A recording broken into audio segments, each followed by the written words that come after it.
കേരളത്തിലെ ജനങ്ങളുടെ തീരുമാനമാണ്. ജനങ്ങൾ ആഗ്രഹിക്കുന്ന ഭരണമാറ്റം ഇവിടെ സാധ്യമാക്കുക എന്നുള്ള UDF റെസ്പോൺസിബിലിറ്റിയാണ്. ഈ നാട്ടില് ജനം ആഗ്രഹിക്കുന്ന മാറ്റം സാധ്യമാക്കാൻ UDF കഴിയുള്ളൂ എന്ന് എല്ലാവർക്കും അറിയാം. ജനങ്ങളെ സംബന്ധിച്ചിടത്തോളം അവരുടെ ആത്മവിശ്വാസം വർദ്ധിക്കുന്നതായിരിക്കും. എല്ലാ ഡീലൊന്നും ജനങ്ങൾ ബൈ ചെയ്യില്ല.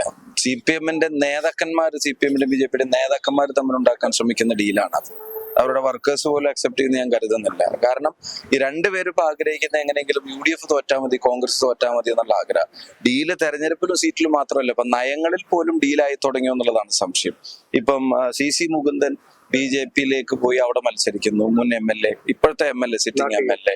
അപ്പം അതിനകത്തൊന്നും കേരളത്തിന്റെ മുഖ്യമന്ത്രിക്ക് യാതൊരു പരാതിയില്ല. G സുധാകരൻ സ്വതന്ത്രനായിട്ട് മത്സരിക്കും, ഉടനെ തന്നെ ചെറ്റത്തരം എന്നൊക്കെ വിളിക്കുകയും ചെയ്യാം. അപ്പൊ BJP ആര് പോയാലും പരാതിയില്ല, BJP ശക്തിപ്പെട്ടാലും കുഴപ്പമില്ല.